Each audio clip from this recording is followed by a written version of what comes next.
I used to think I'd know precisely what cheating looked like. Obvious, blatant. But that's not how it started.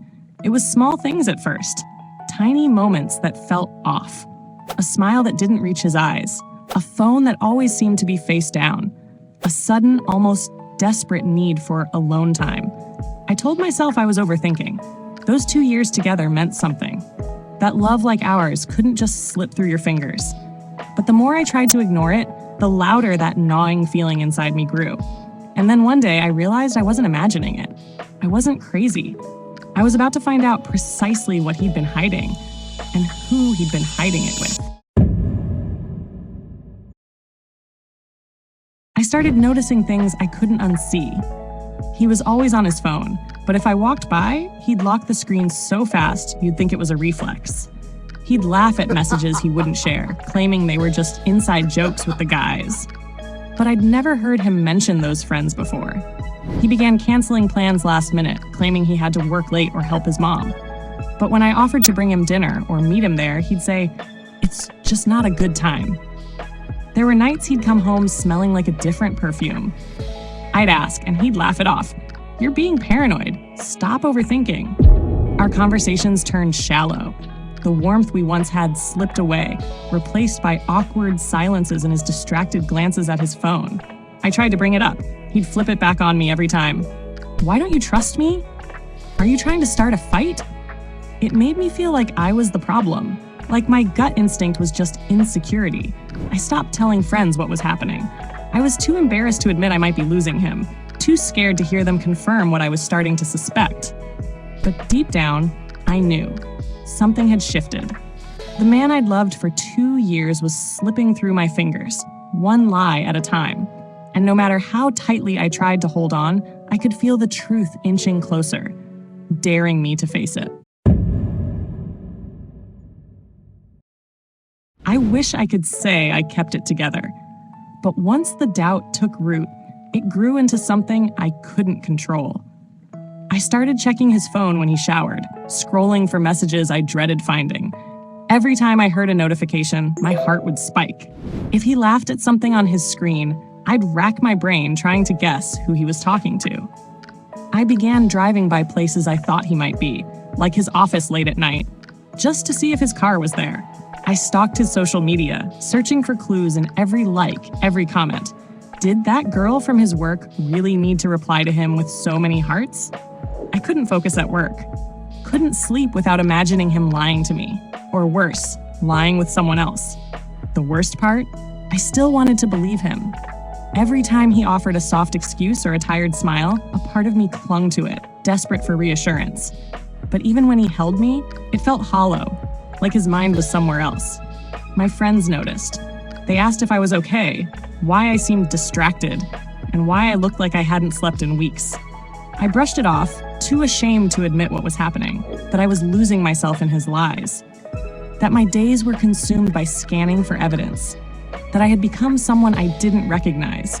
Someone who needed to know the truth, no matter how much it might hurt. Because deep down, I already knew what I'd find. I don't even remember unlocking the front door. I just remember the silence when I stepped inside.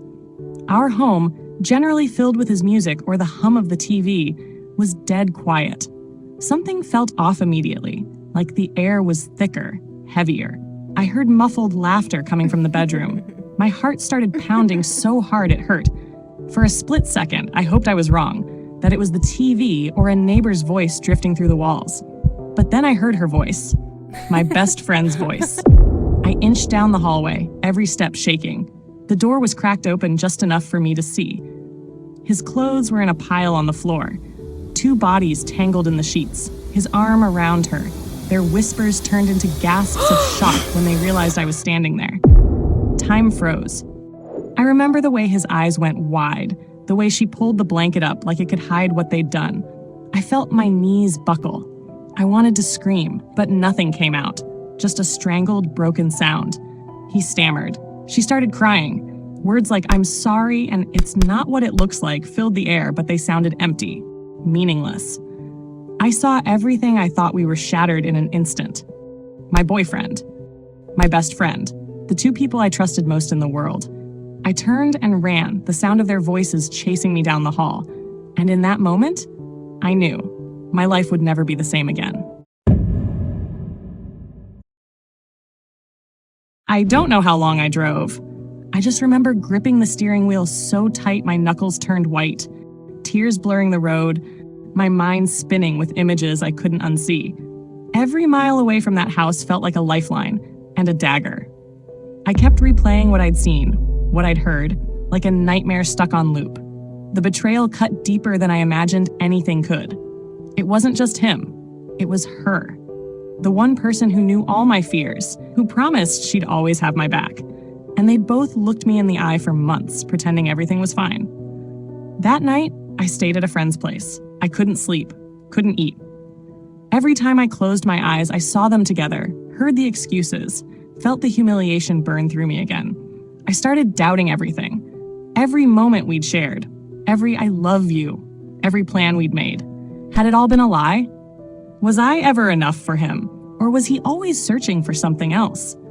Friends texted, called, and tried to comfort me, but I felt like I was floating outside my own body, watching my life crumble from a distance. The rage came in waves, explosive, bitter, cold. But the sadness was worse, a hollow ache that settled in my chest and refused to leave. I felt alone, exposed, and small. And more than anything, I felt stupid for trusting, for loving, for not seeing what was right in front of me. The pain didn't end when I walked away. It followed me everywhere. In every relationship since, I've found myself waiting for the other shoe to drop. A late reply? My chest tightens. A vague excuse? My mind starts spiraling. I replay old betrayals in new moments, convinced I'm missing signs all over again. I know it's not fair to the people who've tried to love me since, but the memory of his lies and her betrayal clings to me like a second skin. I flinch when someone hides their phone screen. I overthink innocent silences. I scan every detail, desperate to catch the lie before it catches me. Sometimes I hear his voice in my head, gaslighting me into doubting what I see and feel. Sometimes I dream of that day, the door creaking open, their shocked faces, and I wake up gasping for air.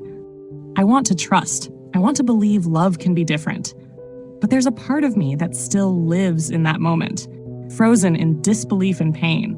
People say time heals everything, but they don't tell you that time can also teach you fear, that even years later you can carry the weight of a betrayal so heavy it reshapes how you see love forever. Because some wounds don't close neatly.